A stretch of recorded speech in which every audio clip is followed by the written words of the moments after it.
Alô mundo, olá pessoal. Bem, vamos dar continuidade às nossas resoluções de lista de exercício. Agora a gente vai trabalhar com a lista que foi assunto da aula sobre relações e equivalências. Relações e equivalências está dentro do contexto do capítulo Pensamento Relacional. Nessa aula de relações e equivalências foi discutido com vocês a matematização do conceito de relações. Então, a gente viu que relações é um conceito que permeia a nossa vida cotidiana. Então, é muito fácil perceber essa ideia de relações. E o que é que a gente fez na aula, então? Matematizou esse conceito, mostrou para... a gente percebeu, eu mostrei para vocês que a ideia de relacionamento, né, de estabelecer um relacionamento entre dois objetos, por exemplo, é algo perfeitamente matematizável. É uma ideia completamente ligada à matemática. Então vamos à nossa lista.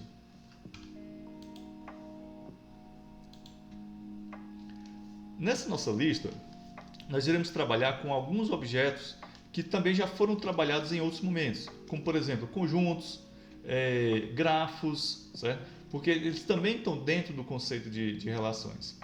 Então vamos lá. Nossa primeira questão diz o seguinte: desenhe o grafo associado à relação menor que em x, né?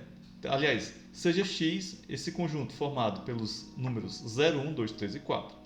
Desenhe o grafo associado à relação menor que em x.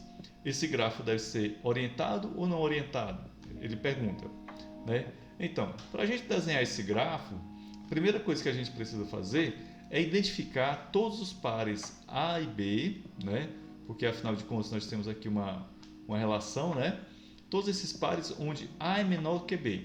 Então a gente vai observar o nosso objeto, nosso universo do discurso. É esse conjunto X e a relação que nós vamos trabalhar é a relação menor que. Então vamos ver quais são os pares que nós podemos formar em que essa relação A é menor do que B, ela é verdadeira. Então nós temos aqui 0 é menor do que 1, 0 é menor do que 2, 0 é menor do que 3, 0 é menor do que 4. Então vejo que é o número que é menor do que todo mundo. 1 é menor do que 2, 1 é menor do que 3, 1 é menor do que 4, 2 menor do que 3, 2 menor do que 4 e 3 menor do que 4. Ok? Então, dessa forma, né, o que é que nós temos? Nós temos um grafo, como vocês podem observar, é um grafo orientado, né? Então, a pergunta que foi colocada aqui, ele deve ser orientado ou não orientado? Deve ser orientado, né? Então, porque com a orientação estabelece-se uma relação mais forte ainda, ou seja, 0 é menor do que 1, 1 é menor do que 2, 2 é menor do que 3. Se o gráfico fosse não orientado, qual era o problema que a gente ia ter?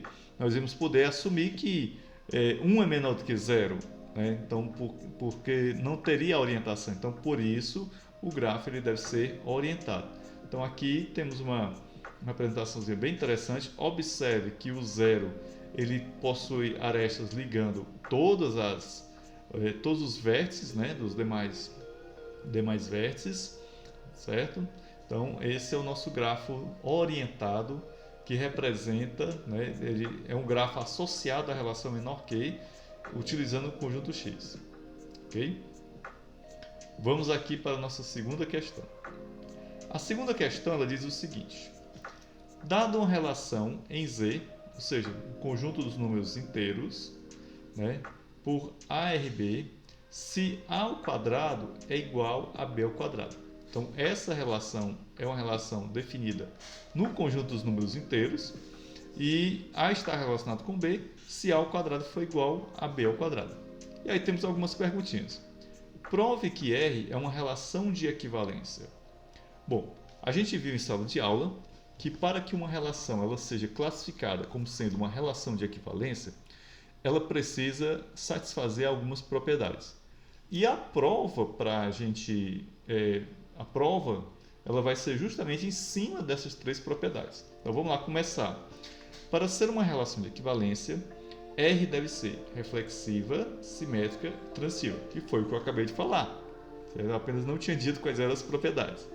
Então, para ela satisfazer a propriedade da reflexividade, né, o que é que a gente precisa mostrar? Precisamos provar que A está relacionado com A mesmo, para todo A pertencente a Z. Observe que a relação de reflexividade ela de um elemento com ele mesmo, correto? Então, para qualquer A, qualquer elemento A pertencente ao conjunto dos inteiros, nós vamos ter que A ao quadrado é igual ao quadrado. Essa igualdade é um tanto óbvia, né? Então, ARA é verdadeiro. Então, vemos que a reflexividade é uma propriedade que é satisfeita. Então, mas ainda falta a simetria e a transitividade. Observemos a simetria. No caso da simetria, nós iremos trabalhar com dois elementos, A e B, certo? No caso, A está relacionado com B. Para provar a simetria, o que é que a gente precisa fazer? A gente precisa provar que se A está relacionado com B, então B está relacionado com A, certo? Ou seja, indo e vindo. Bom, se A está relacionado com B, então A ao quadrado é igual a B ao quadrado. Logo, B ao quadrado é igual ao quadrado, o que implica em BRA. Ou seja, provamos aí tranquilamente a relação da simetria. Bom, a relação não, digamos, é a propriedade da simetria, desculpa. Bem, a próxima propriedade é a transitividade. Para demonstrarmos a transitividade, nós precisamos considerar três elementos, A, B e C. Certo? Então você viu que para a propriedade da reflexividade a gente considera um elemento, o elemento A. Para a propriedade da simetria, dois elementos, A e B. E na transitividade, três elementos, A, B e C. Então, o que é que a gente precisa fazer para provar a transitividade? Precisamos provar que se A está relacionado com B e B está relacionado com C, então ARC. Ok? Bem, vamos por partes, né? Como diria o nosso protocolo de ecoestripador. Vamos por partes. Se A está relacionado com B, então A ao quadrado é igual a B ao quadrado. Ok? Se B está relacionado com C, então B ao quadrado é igual a C ao quadrado. Ora, vejam bem, logo é fácil perceber que A igual a B ao quadrado, que é igual a C ao quadrado. Portanto, A ao quadrado é igual a C ao quadrado, o que implica, né, na relação ARB. Desta forma, nós demonstramos, aliás, que a relação que foi dita aqui no início, no enunciado da nossa questão, ela é uma relação de equivalência. Não esqueçam, para ser uma relação de equivalência, né, então vamos só recordar isso que foi dito em sala de aula. Para que uma determinada relação seja classificada como uma relação de equivalência, ela precisa satisfazer as seguintes propriedades: reflexividade, a simetria e a equivalência. Então, se uma determinada relação satisfizer essas três propriedades, significa então que ela é uma relação de equivalência. Voltemos então para a nossa lista.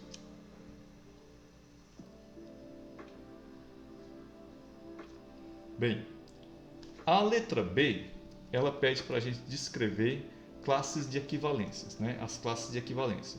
Nesse caso aqui, né, é dito o seguinte: para o número n pertencente ao conjunto dos inteiros, sua classe de equivalência, que é simbolizada dessa maneira, ela vai consistir em todos os números que, quando elevados ao quadrado, são iguais a n ao quadrado, certo?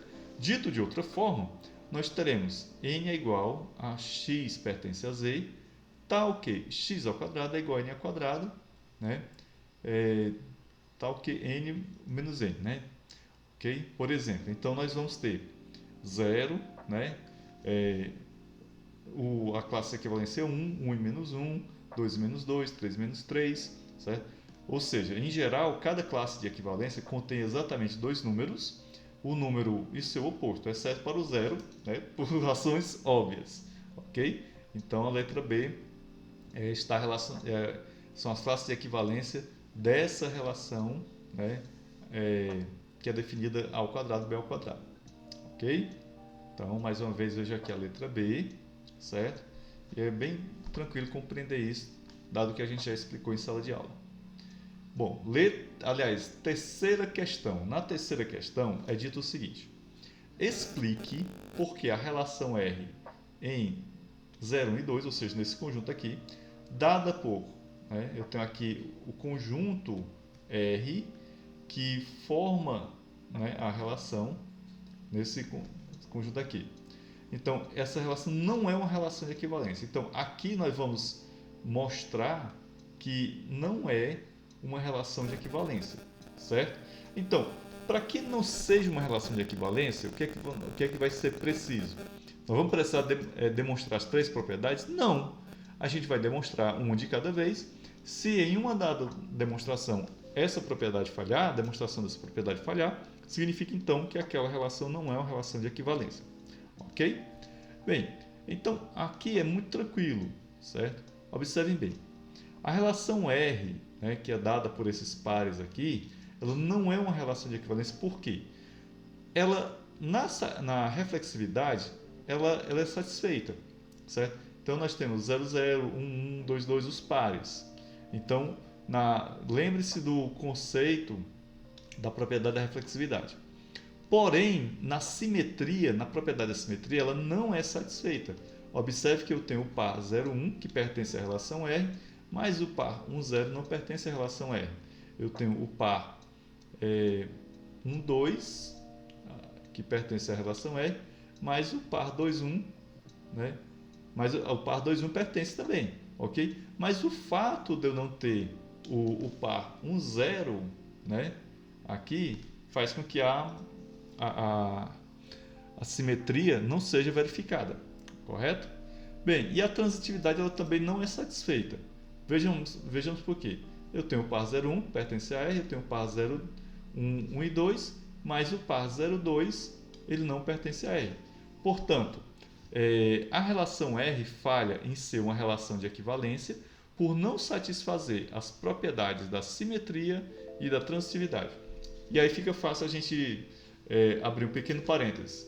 Se eu quero provar que uma determinada relação não é uma relação de equivalência, basta que uma dessas propriedades falhe, né? Simetria, reflexividade, simetria e transitividade. Se falhar em uma, a relação não é de equivalência. Mas para dizer que a relação realmente é de equivalência, as três propriedades devem ser satisfeitas, ok? Passemos então para a quarta questão.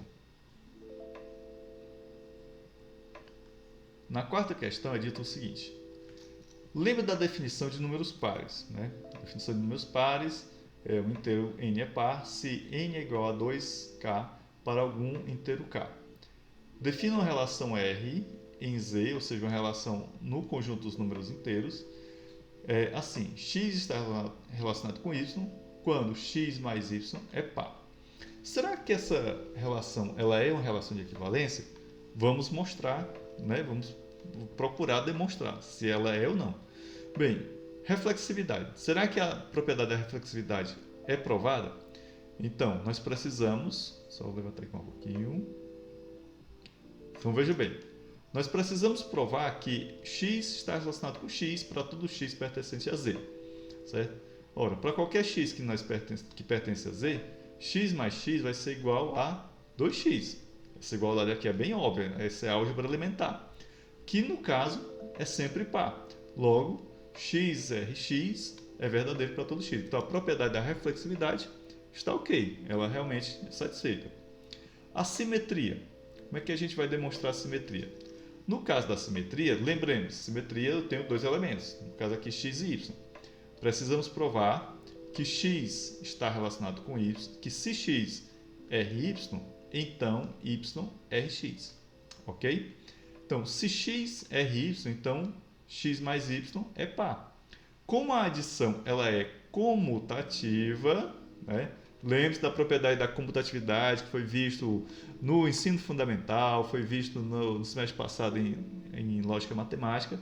Então, essa igualdade aqui ela é perfeitamente válida. Logo, se x mais y é par, então y mais x também será par. Então, portanto, né, y é x. Propriedade da simetria devidamente verificada. Vamos então para a propriedade da transitividade. Para a transitividade, lembre-se, nós temos que trabalhar com três elementos. Se x é ry e y é rz, então x é rz.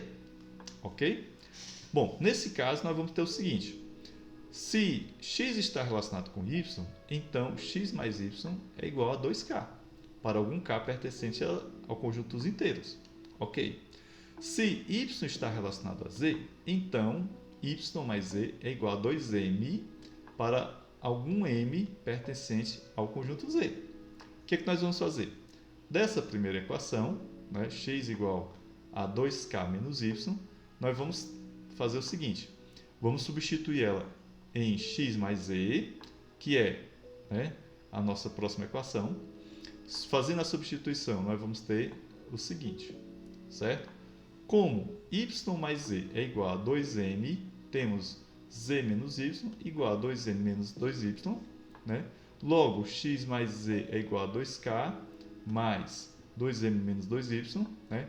Colocando o 2 em evidência, temos 2 vezes k mais m mais menos y, que por sua vez é par, porque a gente sabe que qualquer número multiplicado por 2 vai ser um número par. Portanto, x RZ. Logo, nós temos o quê? As três propriedades foram devidamente verificadas. Reflexividade, simetria e transitividade. Essa demonstração da transitividade ela é um pouco mais complexa e eu sugiro a vocês que voltem o vídeo ou pausem o vídeo, tentem entender bem como é que foi construído isso aqui, tá certo? Bem, vamos aqui para a letra B. A letra B, nós vamos novamente para a ideia de classes de equivalência. A ideia de classes de equivalência foi trabalhada também na primeira questão, em questões anteriores, aliás. Então, quais são as nossas classes de equivalência? Nós vamos ter a classe 0, a classe 1, né? A classe 0 é x mais 0 é par, então nós vamos ter esses números pares aqui. E a classe de equivalência 1 é que x mais 1 é par, então nós vamos ter, né, esses números ímpares aqui, certo? Há apenas duas classes de equivalência, pois todo número inteiro ou está relacionado com números pares ou com números ímpares. Então, nós só temos duas classes de equivalência nessa situação aqui, pares e ímpares, ok? Bem, passemos para a quinta questão. Na quinta questão, nós temos o seguinte, espera que a imagem está cobrindo, pronto. Temos aqui, seja o lema, a relação equivalente mod n em Z é transitiva, certo? Aqui é um lema, então é uma afirmação. Mostra que essa relação equivalente módulo n também é simétrica e reflexiva. Então, se essa relação, eu já tô afirmando por meio do lema que ela é transitiva. Tá, beleza. Mas aí eu quero mostrar que ela é simétrica e reflexiva. Se ela for simétrica e reflexiva, significa o quê? Que a relação equivalente módulo n, ela é uma relação de equivalência. Vamos lá. Observe a demonstração da transitividade de módulo n. Vamos começar aqui com a demonstração da transitividade, né? Sejam A, B e C pertencentes ao conjunto dos inteiros e suponha que A é equivalente módulo n, equivalente a B módulo n e B é equivalente a C módulo n. Isso significa que A é igual a B mais Kn e B é igual a C mais Ln para alguns inteiros K e L. Ok? Vão acompanhando aí a demonstração. Substituindo a segunda equação na primeira, nós vamos ter o seguinte, nós vamos ter essa equação aqui, certo? Bem, dito isso, né, assim, A é equivalente módulo N, como é exigido na transitividade. Tá, a gente aqui já mostrou que ela é transitiva, a gente simplesmente demonstrou o lema, correto? Bem, vamos adiante. Agora sim, a gente vai verificar se essa relação ela é simétrica e ela é reflexiva. Porque se ela já é transitiva, se ela for simétrica e for reflexiva, então ela é uma relação de equivalência. Vamos lá. Então veja bem. Precisamos mostrar que a relação equivalente módulo n ela é reflexiva e simétrica. Bom, vamos começar com a reflexividade que é mais fácil. Para todo A pertencente a Z, precisamos mostrar que A é equivalente a A módulo n. E por definição, isso significa que a n divide A menos A. Isso daqui é a definição de equivalente módulo n. Lembre-se da aula. Como A menos A é igual a 0 e 0 vezes n, né, vai ser que n divide 0. Né? Logo, A equivalente módulo N para todo A pertencente a Z. Ok? Então, A equivalente módulo N para todo A pertencente a Z. Pronto, provamos a reflexividade. Vamos para a simetria. No caso da simetria, né, como a gente vem falando desde o início da resolução da questão, temos dois elementos, A e B. Então, A é equivalente B módulo N, então N é igual a A menos B, certo? Entendido? Então aqui a gente está só trabalhando a definição de equivalente módulo N. Isso significa que existe um K pertencente a Z, então vejam bem, N divide A menos B, certo? Lembre-se da relação divide que a gente viu em aulas passadas. Tal que A menos B é igual a K vezes N, né? Aqui trabalhando com a definição da relação divide. Logo, B menos A é igual a menos K N, né? Que é igual a menos K vezes N. Ora, como menos K pertence a Z, temos que N divide B menos A. Portanto, B equivalente a A módulo N. Ou seja, já foi demonstrada a transitividade no enunciado, e como a relação satisfaz as três propriedades, né? Reflexividade, simetria e transitividade, concluímos que ela é uma relação de equivalência, que foi aquilo que eu havia afirmado para vocês anteriormente. Ok? Bem, vamos aqui para a nossa sexta questão. Na sexta questão nós temos o seguinte: seja T o conjunto de todos os atores e atrizes de cinema, certo? Esse é o conjunto T. Para x e y pertencente a T, determine x, r e y se existe algum filme onde tanto x quanto y aparecem, né? Quais as propriedades de relações de equivalência R satisfaz? Então vamos lá. Então, para a relação R, aqui ficou meio estranho, né? Mas vamos lá, acho que dá para vocês entenderem. Para a relação R no conjunto T, os atores e atrizes onde x está relacionado com y, se x e y aparecem em algum filme juntos, então vamos analisar a propriedade da reflexividade. A reflexividade é satisfeita? Ora, se um ator aparece em um filme, ele aparece com ele mesmo. Isso é meio não, é totalmente óbvio, né? Se eu sou um ator e eu apareço no filme, eu estou relacionado comigo mesmo. Então, reflexividade, ok. Simetria. Simetria também é fácil. Se o ator X aparece em um filme com o ator Y, então Y também aparece com X naquele filme. Simetria dispensa apresentações. Mas e a transitividade? Será que a transitividade vai ser satisfeita? Bem, já de cara, estou dizendo aqui para vocês que não é satisfeito. Mas por quê? Temos que demonstrar. Se X aparece em um filme com Y e Y aparece em outro filme com Z, não necessariamente X e Z aparecem juntos em algum filme. Então, nem sempre isso vai ser possível, isso vai acontecer. Se como é nem sempre, então a transitividade ela não é verificada. Logo, se a transitividade falha, essa relação que foi dita lá no enunciado, ela não é uma relação de equivalência. Ok? E aqui temos um exemplo bem interessante. Brad Pitt apareceu em Ocean's 11 com Julia Roberts e Julia Roberts apareceu em Notting Hill com Hugh Grant. Mas Brad Pitt e Hugh Grant podem nunca ter atuado juntos em um filme. Ok? Vamos à sétima questão. Na sétima questão, nós temos o seguinte: seja X um conjunto.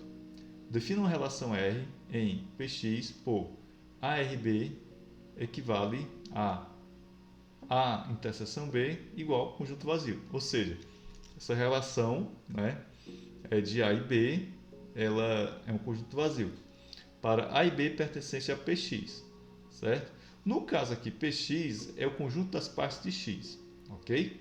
Determine se essa relação é reflexiva, simétrica e ou transitiva. Bom, vamos aqui para nossas respostas. Para a relação R em Px, no conjunto das partes de x, definida por, né, nós temos que a reflexividade não é satisfeita.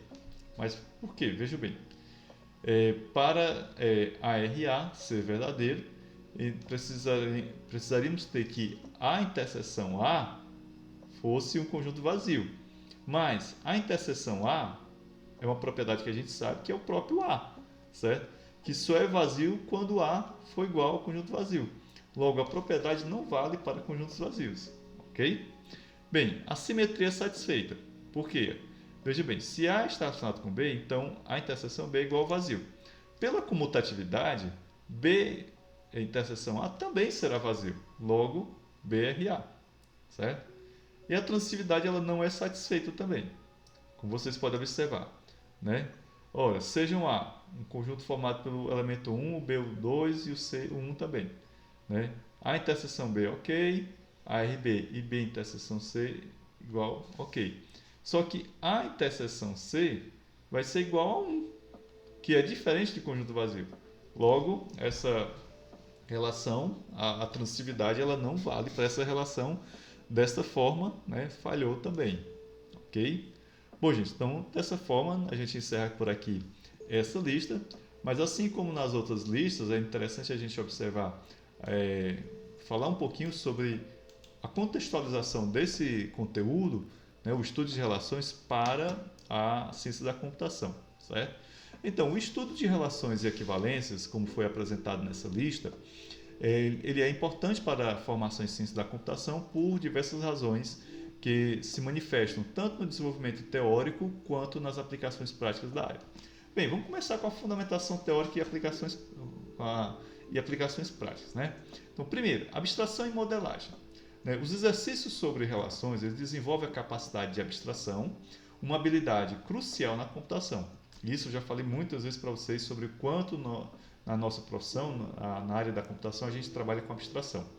Por exemplo, quando analisamos a relação de equivalência baseada em números quadrados perfeitos, que foi o caso da questão 2, nós estamos praticando a habilidade de identificar padrões e criar modelos matemáticos, processo similar ao usado na criação de estruturas de dados e modelagem de sistemas. Com relação a estruturas de dados, as relações de equivalência elas são fundamentais para entender particionamento de conjuntos, como foi visto na questão número 4, árvores de decisão, hash tables e suas colisões, algoritmos de cluster e classificação. São assuntos que vocês vão ver em outras disciplinas. Teoria dos grafos. A representação de relações de grafos, como foi visto na questão 1, é diretamente aplicável em redes de computadores, bancos de dados relacionais, algoritmos de roteamento e sistemas de recomendação. Aritmética modular. Aritmética modular, que é o estudo da relação de congruência módulo N, visto na questão número 5, é essencial para áreas como criptografia, hashing, verificação de erros e computação paralela. Bem, e quais são as habilidades que podem ser desenvolvidas com esse nosso tipo de exercício, esse nosso assunto, Pensamento lógico matemático. Os exercícios desenvolvem capacidade de prova formal, raciocínio dedutivo, pensamento sistemático e rigor matemático. A resolução de problemas, essas questões estimulam decomposição de problemas complexos, identificação de padrões, generalização de soluções e verificação sistemática de propriedades. A modelagem computacional, como é que ela é tratada num exercício como esse? Esse conteúdo ele auxilia no desenvolvimento de abstração de problemas reais, representação de relações em estruturas de dados, identificação de invariantes em sistemas, análise de propriedades algorítmicas. Bom, e quais seriam as aplicações na indústria da computação? Primeiro, desenvolvimento de software, modelagem de banco de dados relacionais, sistemas de controle de versão, análise de dependência de software, otimização de consultas e também na área de inteligência artificial, sistemas de classificação, redes neurais, processamento de linguagem natural e sistemas especialistas. Bom, com isso a gente conclui que a lista de exercícios proposta ela não apenas desenvolve o raciocínio matemático formal, mas também estabelece bases sólidas para diversos conceitos fundamentais de computação. O domínio desses conceitos é crucial para compreensão de estruturas de dados avançadas, análise de algoritmos, desenvolvimento de sistemas complexos e inovação em computação. O estudo de relações e equivalências ele transcende o aspecto puramente matemático, funcionando como uma ferramenta fundamental para o desenvolvimento do pensamento computacional e da capacidade de abstração, que são necessários na formação de um cientista da computação. Dessa forma, a gente encerra por aqui a resolução e os comentários dessa lista. Até a próxima, pessoal!